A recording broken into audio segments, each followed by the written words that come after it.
forget. So this is fantastic. This Strong as a Mother virtual edition is the Mother's Day edition and the Resiliency edition. So I'm seeing right now, oh, husband made you supper, Angel. Yes, just tell him every Sunday is Mother's Day, and you will just keep that going. That sounds awesome. Lots of brunch. Families making brunch. Excellent. Barbecues. Of course, some of you guys are in the field. Seating has started.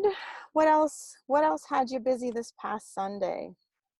Oh, there's my mama. She spent time with me and my family. It was great. We played this really fun game called Rummio. If you don't have it, you need to get it. It's so much fun. 3-hour bike ride, Nicole. That makes my butt hurt just reading that. I don't know if I could do it. Kudos to you. I can't ride 10 minutes before my rear end is screaming at me. What else did you get? Oh, Chinese food for supper. Ooh, lots of Chinese foods, yes. First time in 9 years, my husband was home thanks to the new job. Now that is something to remember. That is wonderful. All right, I love seeing these comments. Keep them coming, ladies. Keep that chat box hot. Keep them coming. What else have we got here? So while we do that, I'm gonna unmute our guests tonight before I even introduce them. And we're just gonna ask them to share what they did on Sunday with their family. Who wants to start? Shannon, Camille, Rochelle, who wants to start?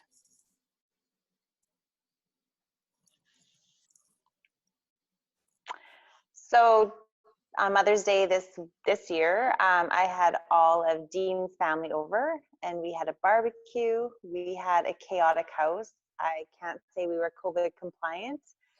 We had bales delivered. No shame. The horses no COVID shame. shame. No COVID shame on this call. The horses got delivered to the farm, so it was probably one of the best Mother's Days I've had in years. I had both my kids and Dean's kids were here the day before, so it was amazing. Awesome. Sounds wonderful. All right. Rochelle, you're next on my screen. So we'll go to you. What did you do for Sunday? Did Chris make you brunch? No. There's no Mother's Day anything from that guy. Just another day. He's just like, oh yeah, happy Mother's Day. No, we just went. I took the girls to town to my mom's, and then we drove over to the manor in town where my grandma is, and we visited her through her window. And my auntie and uncle met us there, so we were all, outside and somewhat COVID compliant, I guess. And then we came back and I made supper. Everyone was in the field, so I made supper for everybody in the field. Oh, so many mamas still doing what we do best, right? Even on our day. Wouldn't be Mother's Day if I wasn't delivering meals to the field. Yeah. All right. Thank you for sharing. Okay, Camille, what were you busy at Sunday? I did a whole lot of nothing. We slept in, we had brunch, and we hung out. Yeah, literally nothing, which is perfect for me. That's what I want to do.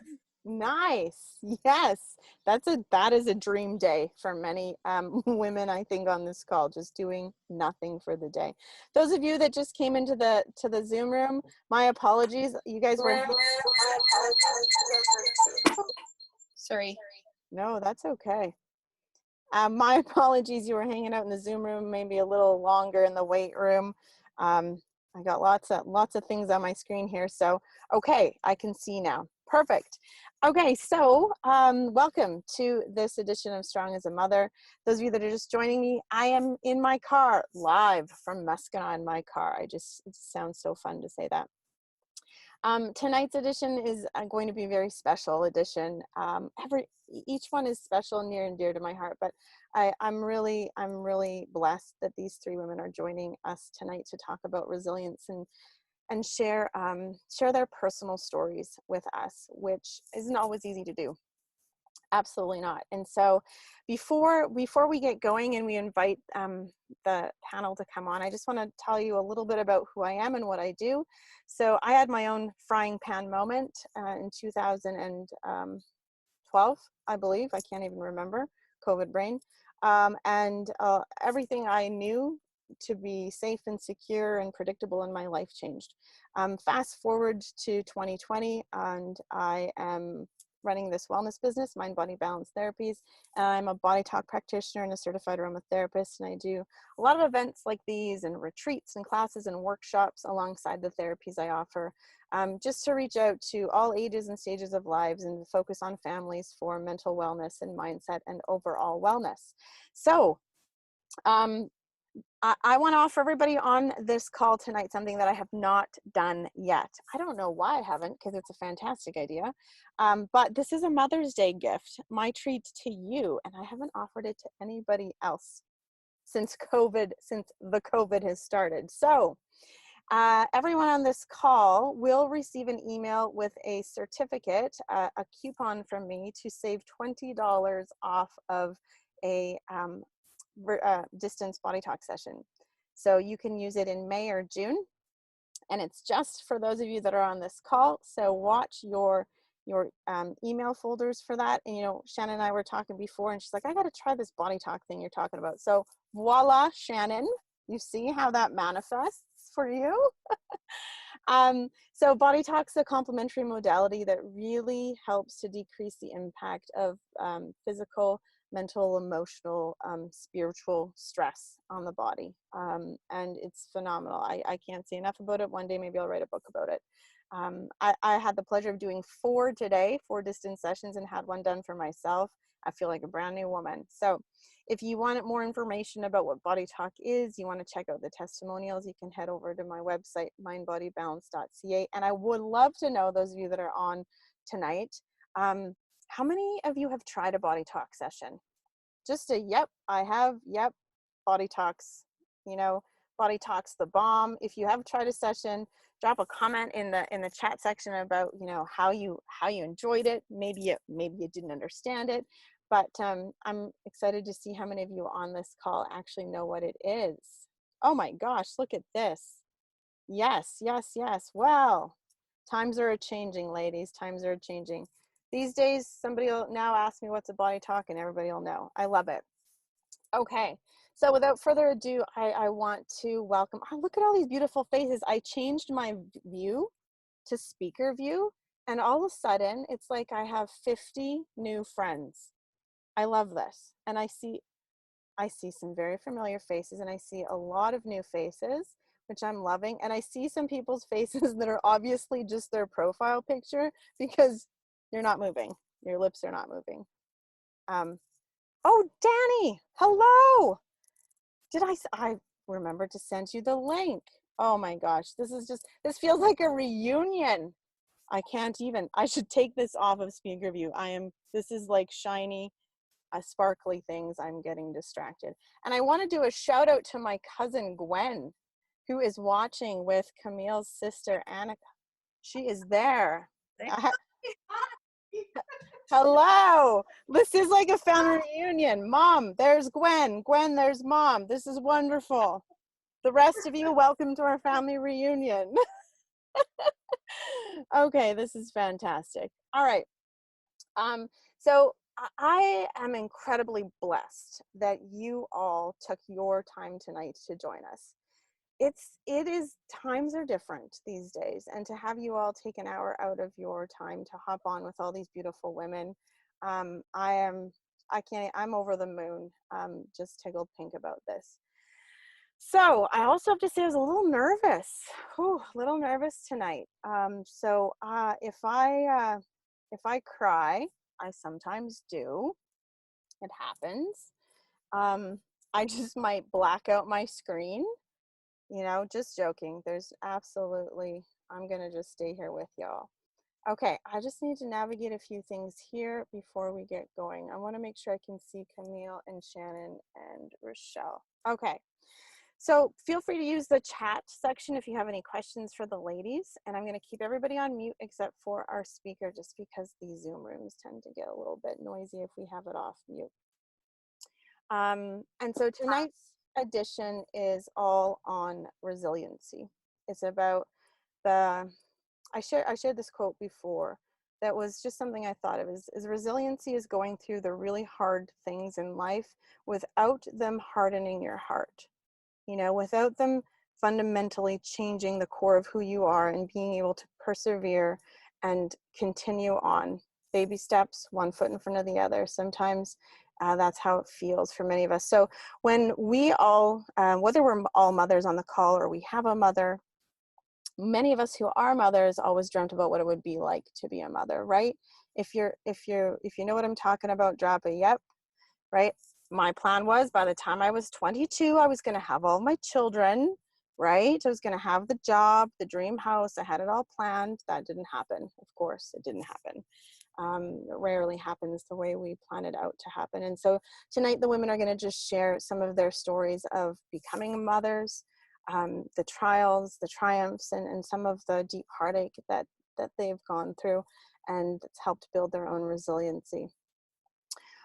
So I'm gonna start by inviting Camille Barzil to share her story with us. And I want to tell you a little bit about how this happened, how Camille is on this Strong as a Mother.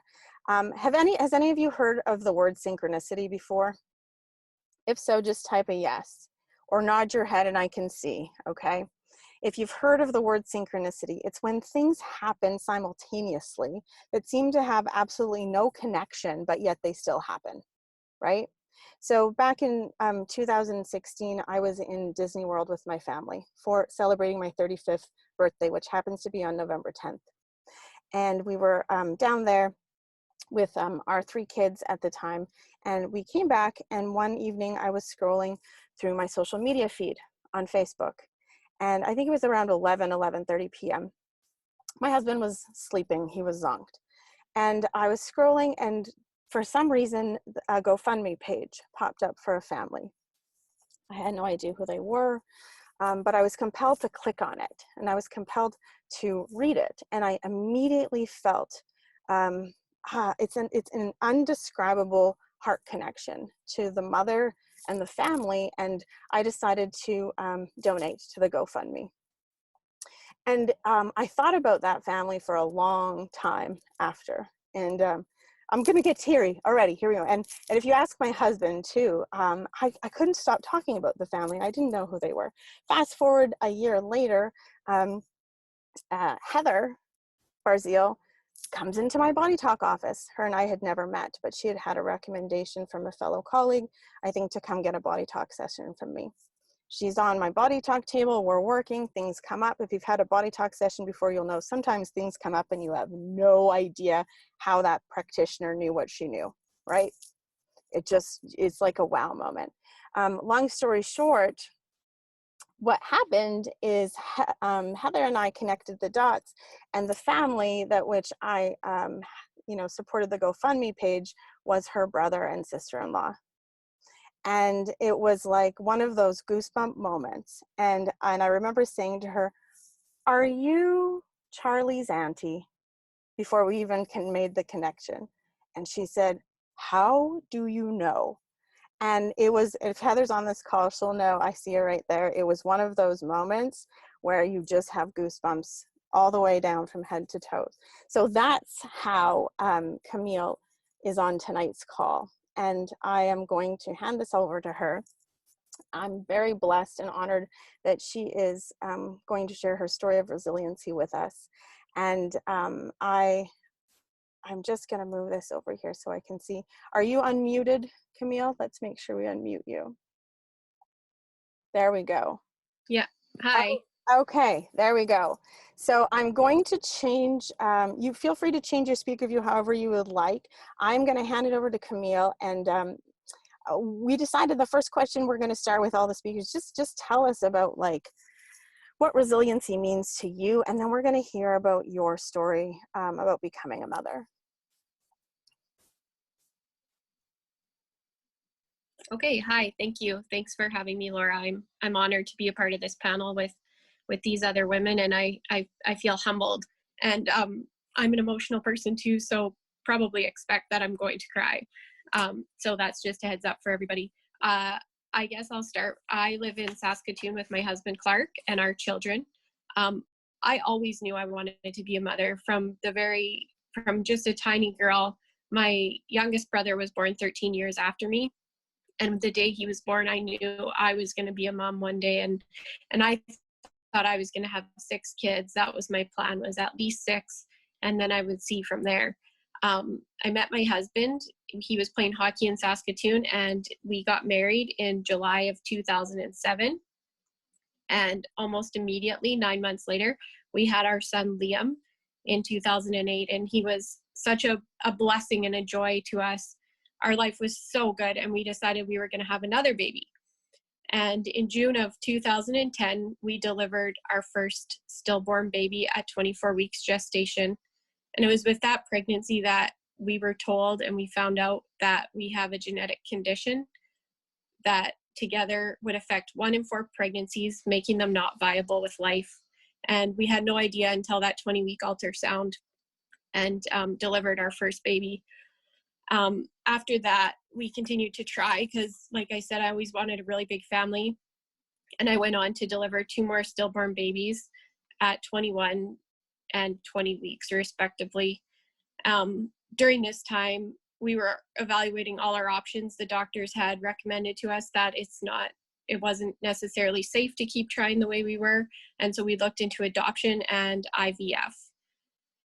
And to our great joy, in May of 2012, we received the call that we were matched with 2 children, a boy and a girl, aged 4 and age 6. So overnight, essentially, our family basically doubled. We officially adopted Joy and William on June 14th of 2012. And again, that feeling of joy, that feeling of blessing, just having our family expanded, it was so amazing, and yet we didn't feel complete. We knew we weren't done. We knew this wasn't our whole family. So we went ahead with IVF. We had 1 failed implantation, and we were just waiting to try again when a miracle happened. And I became pregnant with a healthy pregnancy just by miracle. And on January 7th of 2014, I delivered our miracle baby, Charlie Felix. He was 9 pounds, 3 ounces of absolute pure perfection. And we finally felt our family was complete. And I'm gonna see if I can do this here. Maybe not. I have a picture of Charlie, but it's not letting me turn. In November of 2016, we went on a family trip to Disney World in Orlando, and we had 6 really amazing days of theme parks and fun. One of the happiest places on earth, really. And on the morning of November 11th was just like any morning. We were busy getting ready. We were going to go to SeaWorld that day. We were all getting dressed, and I was making lunch in the kitchen for everybody. As I was making sandwiches, I realized it had been a couple minutes since I heard Charlie's little chatter, because he was always like laughing and giggling around us. And so I went looking for him.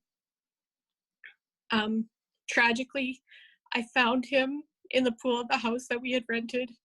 And that was the worst moment of my life. I still have flashbacks and nightmares of that second. And the next day, on November 12th, with all of our family surrounding us, we said goodbye to our little miracle, and he went to live with God after being on life support. Sorry. The past 3.5 years have been the most challenging years that I've ever endured. It has taken every ounce of strength that I have just to get out of bed every day and continue to parent my children. But I am so, so grateful to have them, and they give me a reason to live. They give me a reason to smile. They give me a reason to keep going, and I can't imagine my life any other way. I know I'm never going to be the same person I was before, but I am slowly becoming a very different version of myself, a stronger, probably more patient, and definitely a more grateful person. I miss my son every single day, And but I still vow to live my best life for those I love who are still here on earth with me. And I know one day we'll see him again. So that's my story. Camille,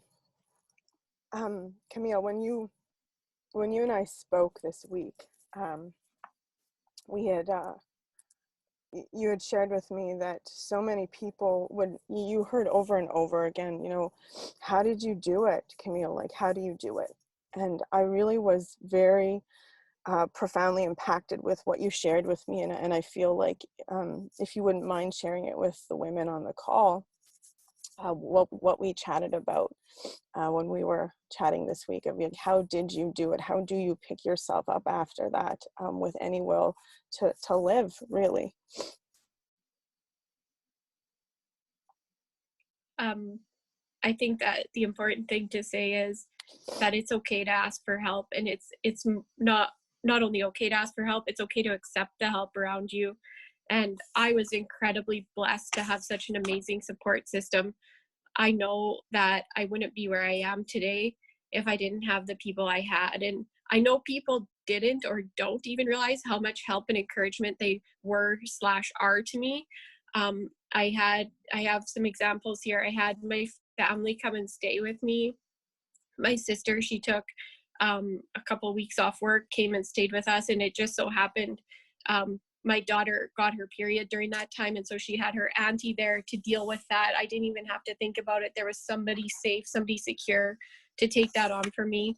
I had a friend who lived next door to me that all I ever had to do was just cry, just somebody I could cry to, and she would just listen and say, it's okay to cry. I expect that you're going to cry for a really long time, just to be there for me. I had a friend who taught in the school, and I knew I could send my kids to school. There was somebody there looking out for them. There was somebody there who would be kind and gentle to them when they were going through pain. I had my very best friend who came to my house every single day, whether I liked it or not, and got me out of bed. So we're going for a walk. There were days I dreaded those walks. It was -30, it was blowing cold, and I would say, I'm too tired, and she would say, no, we're going for a walk today. Those are the things that if I didn't have that, if I didn't have those people rallying around me, I know I wouldn't be able to do it. I just relied on the strength of others so much, and small things, a quick text, just saying, thinking about you, just meant the world to me. It just gave me that little piece to know there's somebody thinking about you. There's somebody who cares. They haven't forgotten Charlie. One of my biggest fears was people are going to forget him. People are going to forget us. And just to know every single day that people are thinking about me, people care about me, people are willing to do almost anything. People dropped off food. It gave me a reason to get up and keep going, and to see the faces of my kids I still had here, to see those little faces still smiling at me, still needing me.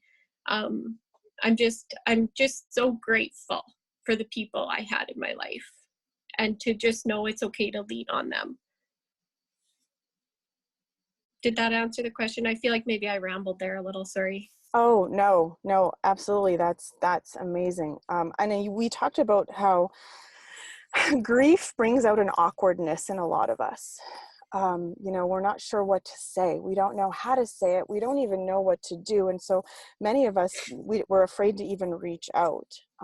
So what would you, we all have people in our lives who have lost someone, and we've all been in that scenario where we've felt awkward in terms of reaching out, or what we should and shouldn't do. Do you have any words to speak to that? I guess I would say that there's no wrong thing to say. I think it would be very hard to say the wrong thing, just saying something, just sending a message to say, I'm thinking about you. Or if you see someone in person, to say, I've been thinking about you. I thought about your son. I thought about your child. I thought about your loss. That just means the whole world. And I think people are afraid to say something to upset you. They don't want to upset you. And I don't know how to explain to people, you can't make me cry. I've been the saddest I'll ever be in my life. It's not you who's making me cry. You saying his name, you remembering him, that means the world to me.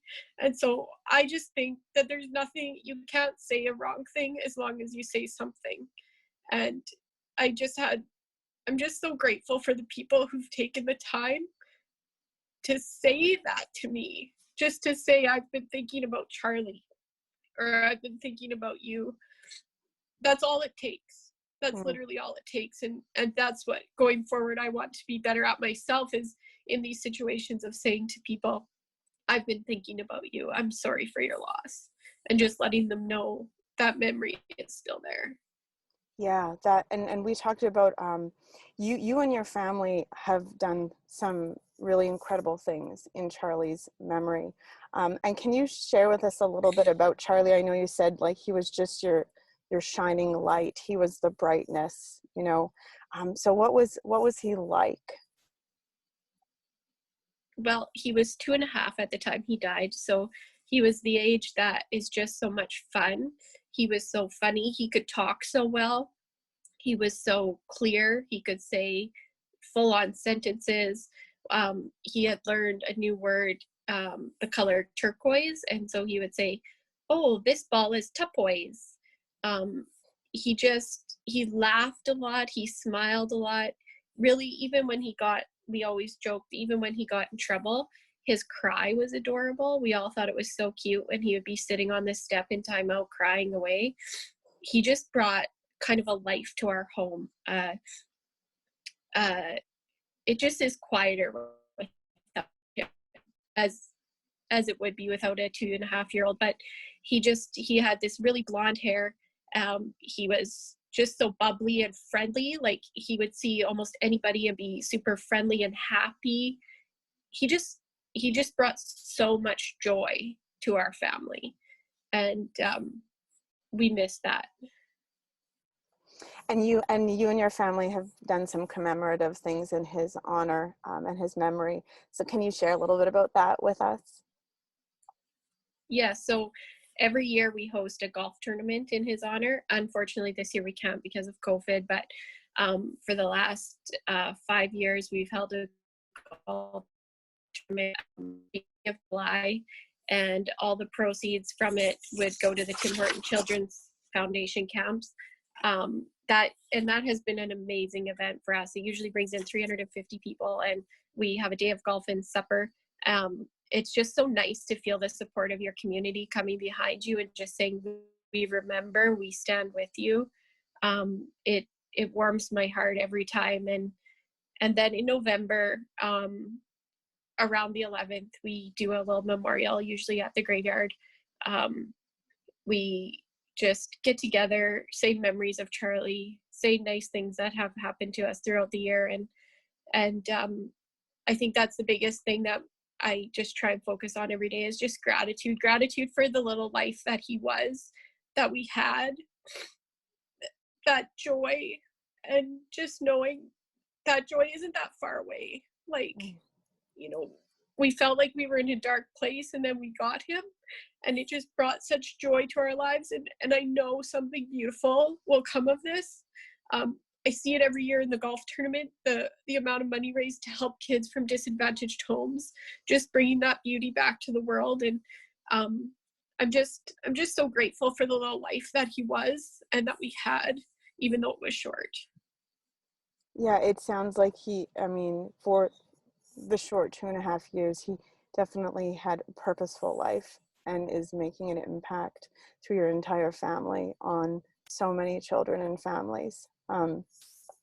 There are no words. I know all of us on the other side of the screen, we can't imagine unless we've walked those steps. And I want to say on behalf of everybody, on the call tonight, thank you for sharing your strength with us. There's a reason why people say, how did you do it? Because none of us could even imagine. None of us. And so when we chatted about what do you want to leave, what message do you want to leave with the women who are on this call, just for some inspiration and some encouragement and on resiliency? Oh, wow. Well, I think the biggest thing I would say, I know there's a little quote that says it takes a village to raise a child. And for me, it took a whole metropolis to help me from losing a child. And I guess my message would be that we're not going to get through this alone. That we're not alone. We're not alone, even if we feel alone. There's just so many people there with us, and that it's okay to need help. It's okay to accept help, and that sometimes the best strength that we can be for one another is just to be there, just to be present, just to be a friend. And so I guess the message I would leave is just that I'm grateful that people were there for me, and I just want to be there for everybody else. Yeah, that's powerful, that holding space, because that's exactly what's happening on this event tonight. You see a lot of familiar faces. I see some of your family, and probably you have some friends on the call, but there's probably a lot of new faces. And although you don't know them and they don't know you, we can still hold space and heal together in whatever way we need to.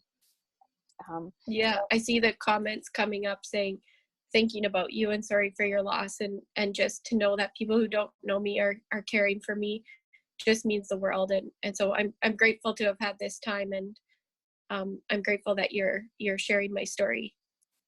Oh, absolutely. I'm so very honored. And as I said at the beginning, things happen. The synchronicity in me meeting your family brought us to this moment here, which is a powerful healing moment, I believe, for, anytime we can share a story, there's a little part of us that can heal each time we share it. So thank you so much.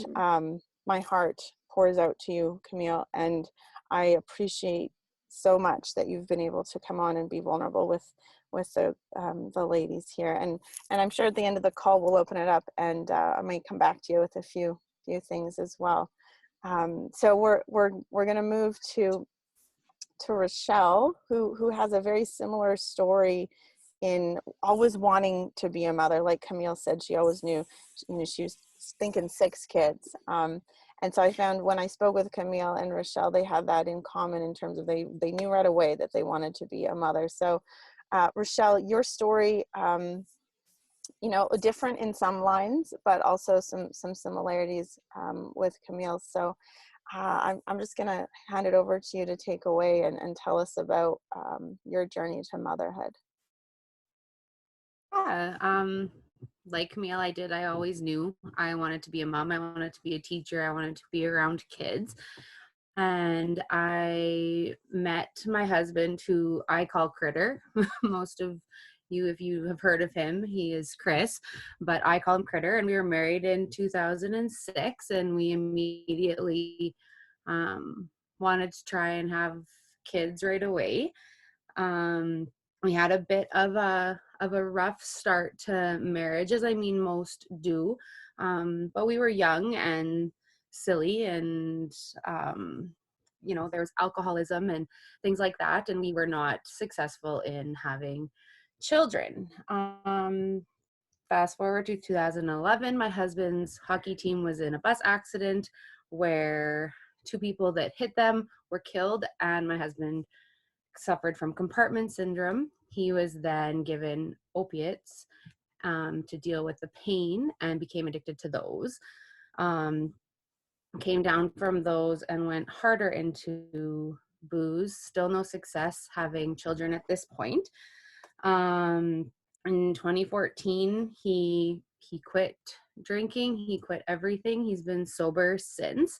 And we started really, really trying to have babies. We had been to fertility clinic before, but kind of had pushed it off. So now it was time we really knew.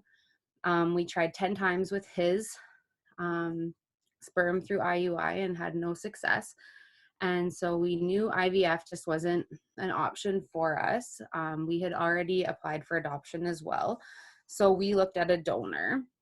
We bought 4 samples, and on the 3rd one, we finally became pregnant.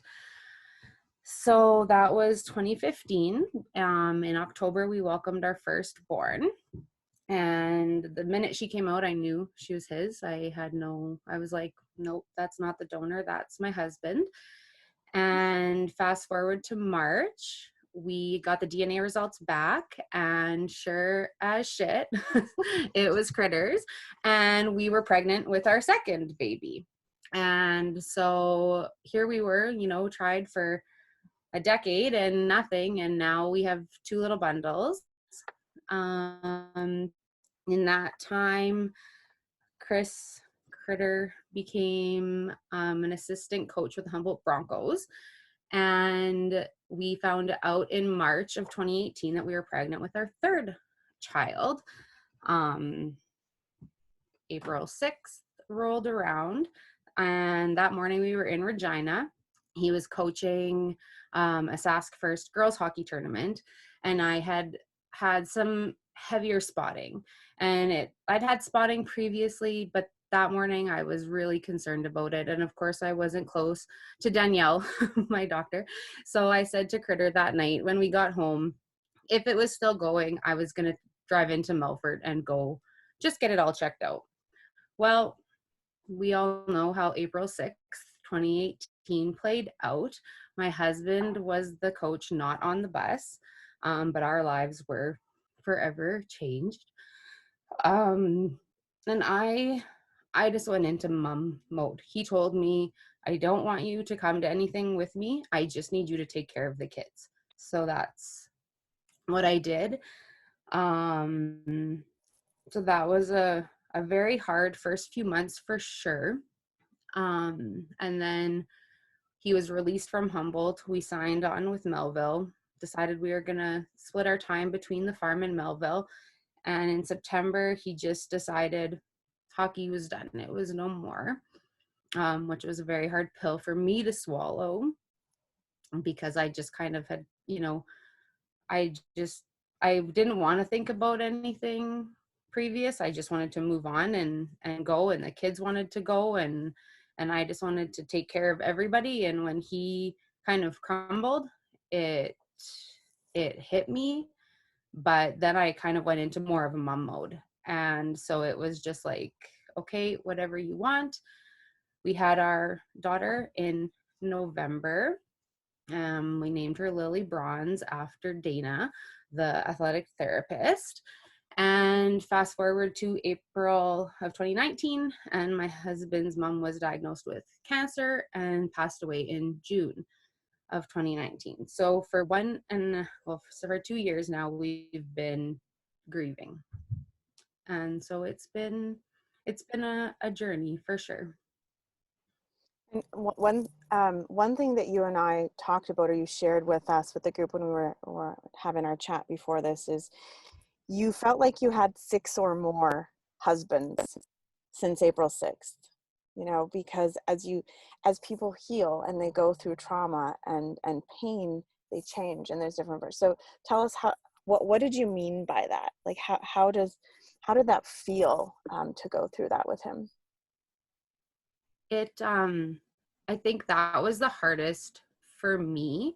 The kids didn't really see it for sure, but I just felt like every time a shift would happen in his spiritual journey since April 6th, I would have to reacquaint myself with this new person who I'm calling my husband, but I feel like I have no idea who he is, but I want to support him, but I don't know who he is. And so every shift, I would joke with him about it, but it was kind of like a funeral, because the husband that I knew April 5th of 2018 died on April 6th, 2018.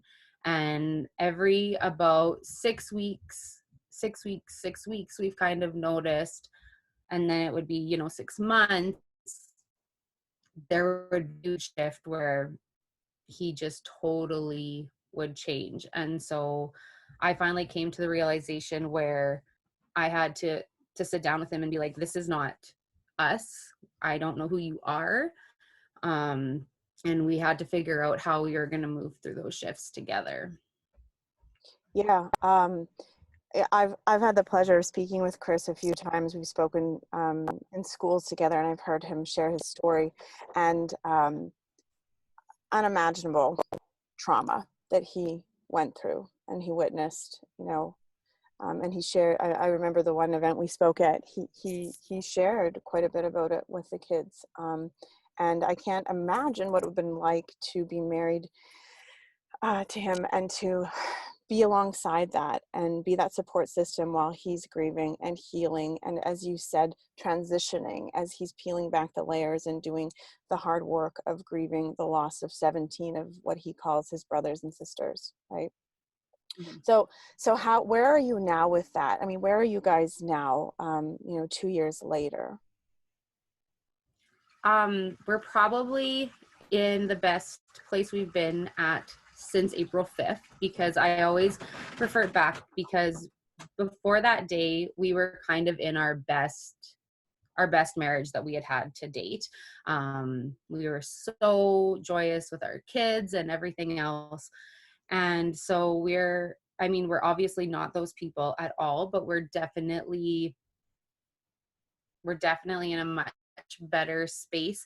I understand the journey he's going through as I've now kind of started to peel back my layers.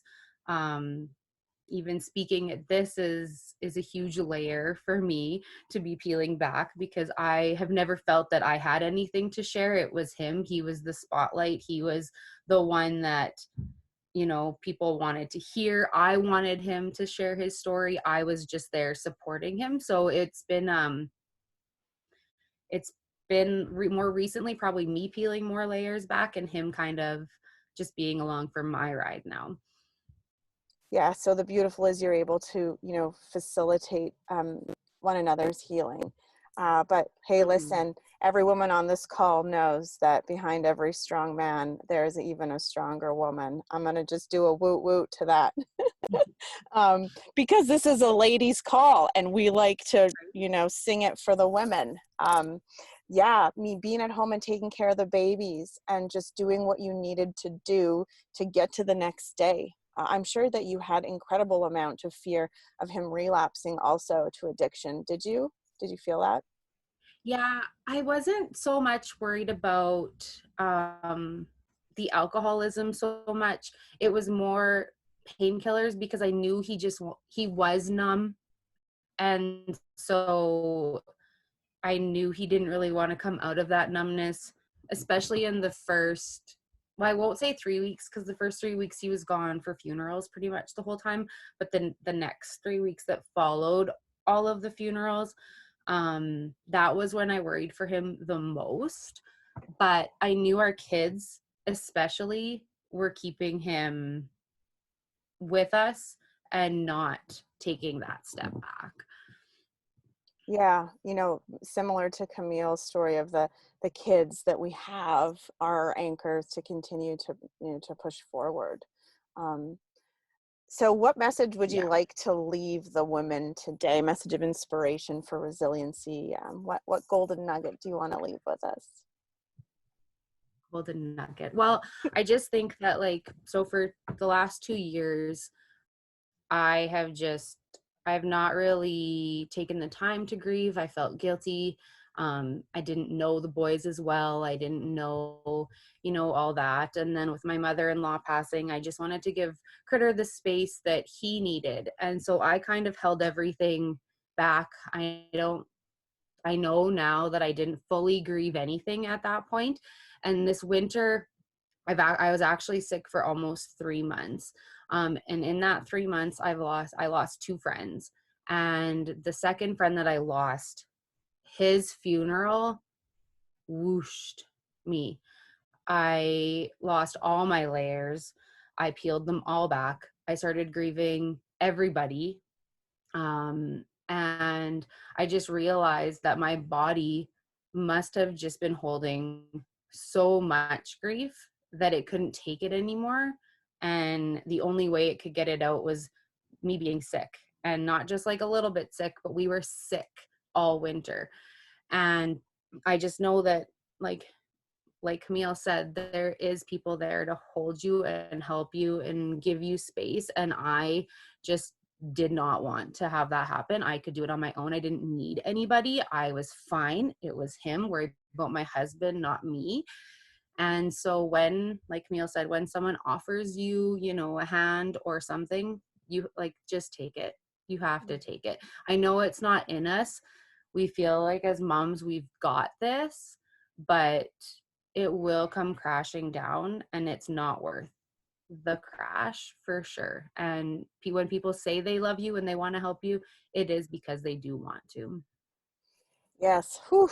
Amen to that. And I had a conversation with it was last week with a woman about resiliency. And she said, sometimes I feel as women, we're resilient to a fault. We are so strong that we don't actually give ourselves permission to grieve, to rest, to ask for help, to just be soft with ourselves. And so I feel like that message that you're leaving us really ties in with that. In the chat room, if you guys would drop a comment, if you believe, you know, if you feel like that might be you, this might be us talking to us, right? That sometimes we're just too strong, that we don't ask or even acknowledge that we need that help. All right, Rochelle. Wow. I have to say too, I got to know Chris, and I always knew that Chris was married. And I always knew that she must have been one hell of a woman to go through all of that. So I thank you. And you've been starting some really cool initiatives on your own with mental wellness and mindset. And you just got it going right here before the COVID came in. So I'm sure that you look forward to that continuing. Yes. Yes, for sure. Yeah. And I look forward to collaborating also with you more in the future on that, because yeah, girl, you got a voice and it's super powerful and empowering. So thank you so much. And I see some great chats coming in the chat box with lots of words of encouragement, and that's what we're here for, ladies. We holla and we lift each other up. Okay. Whew. Going over to the left side of my screen, Miss Shannon Dickey. How did we meet? I don't know. Again, very synchronistic, right? It was just by chance, but not by chance, right? Very, very blessed to have met you. And do tell us, what's your take on resiliency? And you're a little bit different than the first two, Camille and Rochelle. You didn't always want to become a mother. It was very different for you. So I look forward to hearing you share your story here. Michelle and Camille, I didn't grow up thinking that I wanted to be a mom. I actually grew up not wanting to be a mom, not wanting to be married, very career oriented. I had a plan for myself, and it wasn't because I didn't have the most amazing role models, because I did. And I was blessed to come from a split home. So I not only had my mom, but I had my stepmom, I had my grandmas, I had step grandmas. I had the most amazing women. But I also think that I looked at what they did and didn't think that I could do that. So there was a bit of a fear there. So fast forward, I graduated university. I moved to Saskatchewan. I'm originally from Manitoba. I ended up meeting my husband at the age of 22. We were married at the age of 23. I had my first son at 25 and my second son at 26. So they were 17 months apart. So the girl that didn't want to have any kids had two boys very quickly. I thought I was living the dream life. I had met my farmer. We were farming north of Carrot River. I had a blessed life. I got to live in the wide open spaces. I had these two amazing boys, but my life was not really what it seemed on the outside. I did a really good job of creating a facade, I think, for people around me to think that the life that we were leading was what I was trying to portray. However, when I became a mom from a very early stage in my motherhood, I learned that I had to protect my kids in a very different way than I had ever experienced. My ex-husband struggled immensely with addiction. It was alcohol and drugs. And our house was very unsafe, unhealthy, and unpredictable. So for me, motherhood was a little bit different, because I went from not just having to care for my kids, but actually having to protect them at a level that I didn't know existed.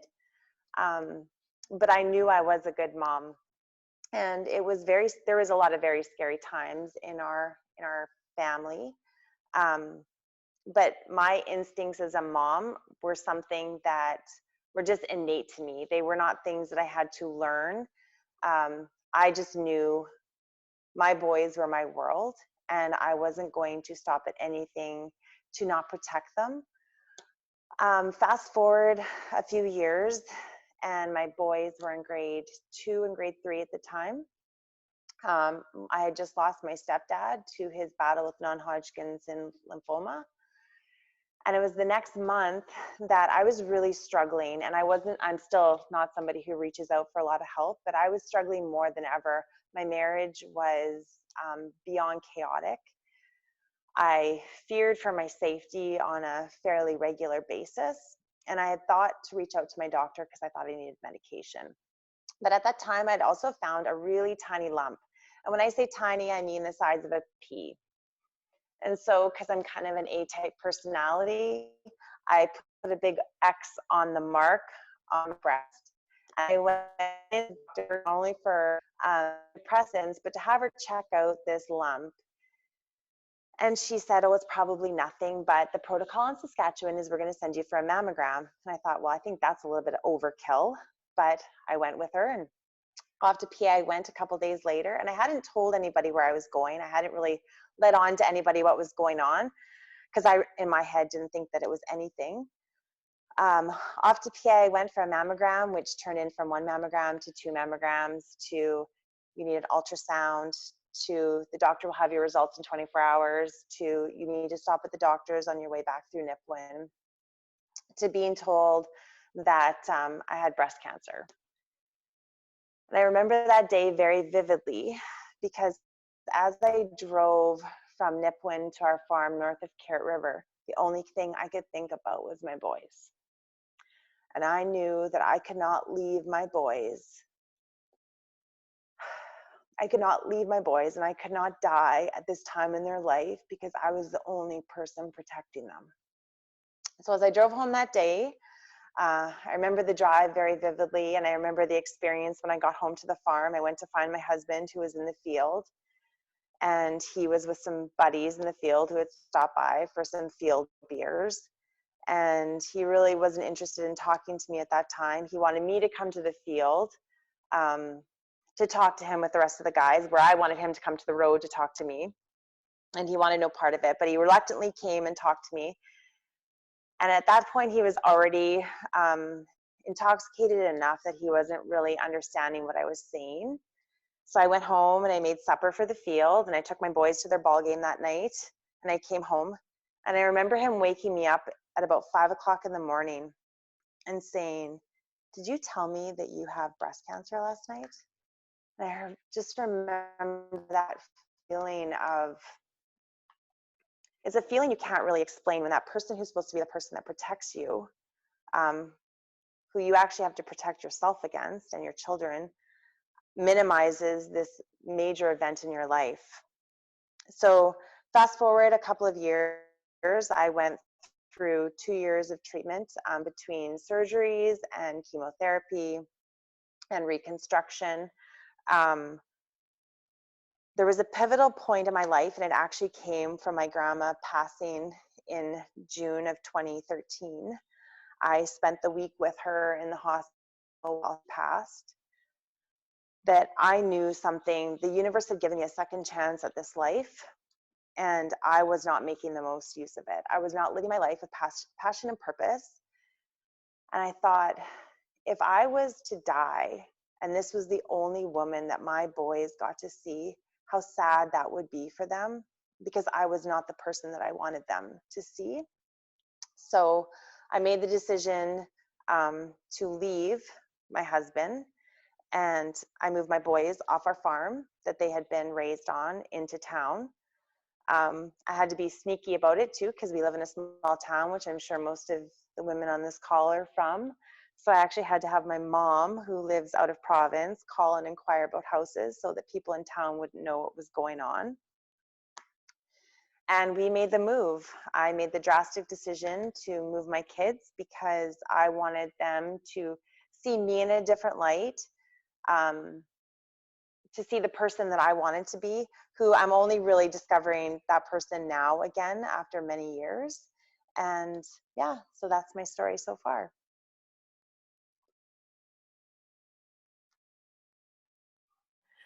I actually can't hear you, Laura.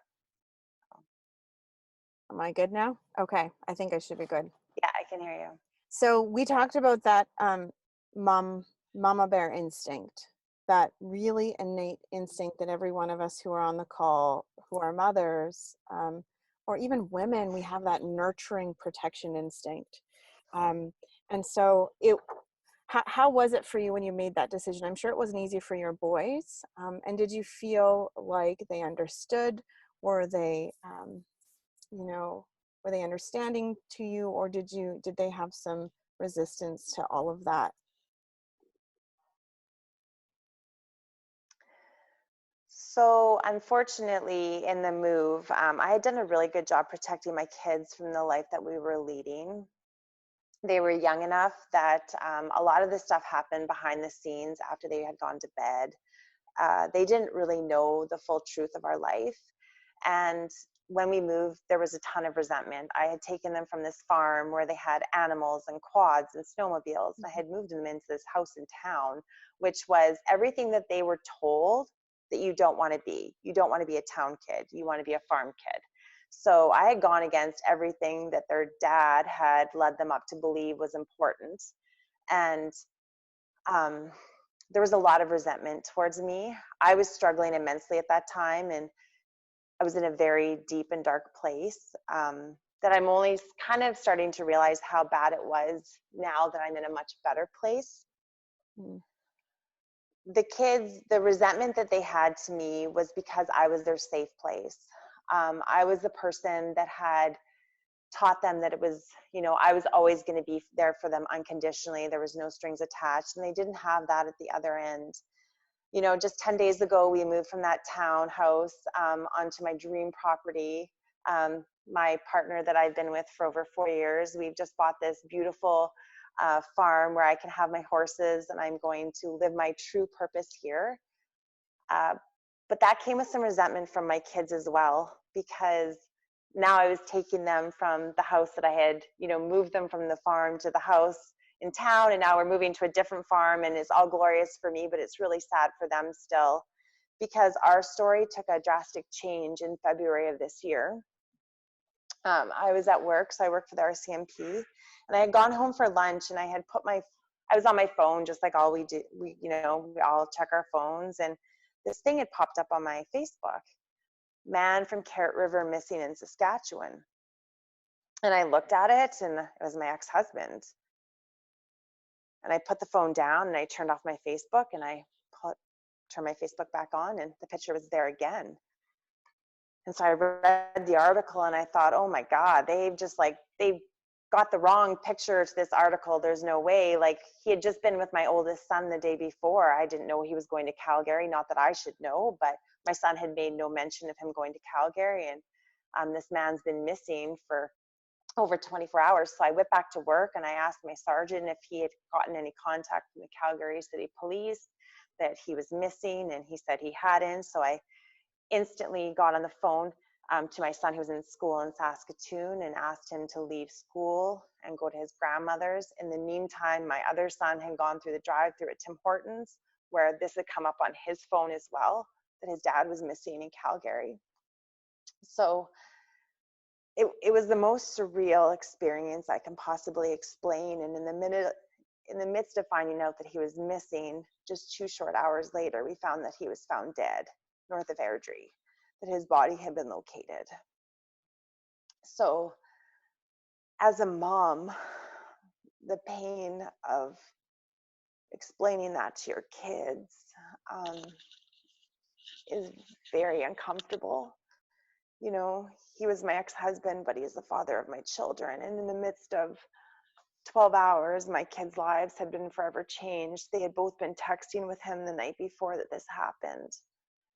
And my son to this day has those text messages on his phone.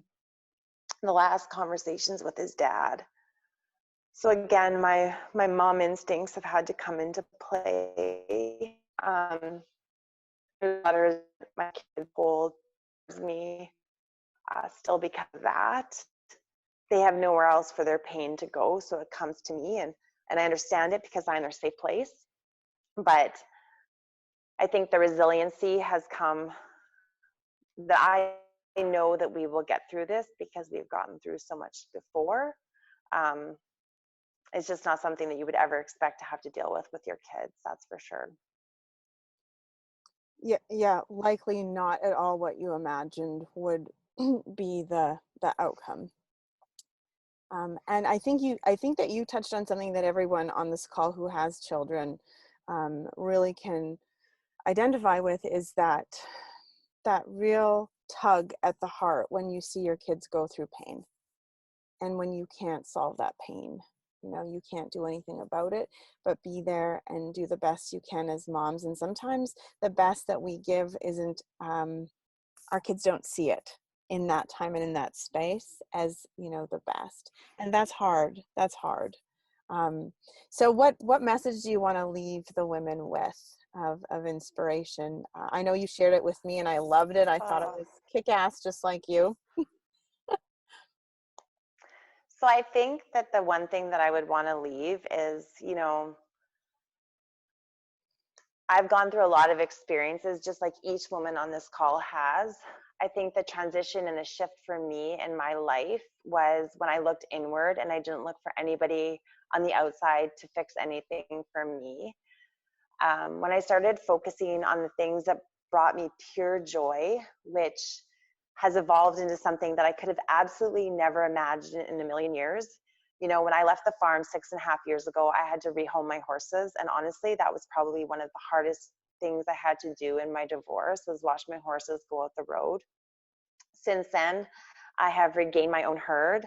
I've become certified as a Western coach, thanks to Heather Barzil, who's on this call as well.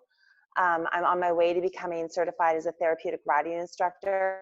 I'm a partner in an equine learning center, which we are transitioning to this farm, and we have the stakes out back because we're going to start building hopefully in the next month. I have reached out and made connections with women like you, Laura. My tribe has grown so big and so wide that it has helped me to heal. And I would just really honestly say that you're stronger than you believe you are. You sometimes just need to be more gracious with yourself, which is something that I'm still learning to do, but every woman is way stronger than we give ourselves credit for. And each experience that you have had only helps to make you stronger for the next experience that you're going to have, because you can't tell yourselves it's never going to get worse. It's just a part of life. I would have never thought that sitting here in 2020, when we were supposed to be enjoying the best times of our lives, that we would be dealing with this experience. Just on Friday, the accused in this matter was released from custody on bail. So that's another wound for my kids to have to deal with. And as a parent, it's very hard to explain to them how this guy gets to go home to his family right now when my kids will never see their dad again. But today I got a text from their grandpa, who is my ex-husband's father, that both my boys are in the field today, both operating seeders, seeding their dad's land. And I mean, that is a blessing. So that's my blessing today, to get that text. So I would just say, you're stronger than you know, and you will all get through whatever it is you're going through. Thank you so much. Okay, so before we end the call, I want to bring it back full circle to the panel and just give them a chance to share, you know, any more thoughts that they have. I really like what you said, Shannon. We really don't know what tomorrow brings, and each and every one of us on this call likely has a similar story to one of the ladies that stepped up and shared, and we don't know what tomorrow brings. And so I'm super thankful for you three to offer your inspiration. So Camille, before we go, is there any last words that you want to share with the ladies on the group? Anything you'd like to say? Just want to say thank I just want to say thank you for having me and for hearing my story. Like I said, it's quite an honor to be on the same panel with these other two ladies who are such strong women and have such a strong story to share. So I'm just grateful to be included. So thank you for having me. Thank you, Camille, for coming. Rochelle, I see you got little Lily there. Hi, yeah. Not digging her auntie at the moment, so here we are.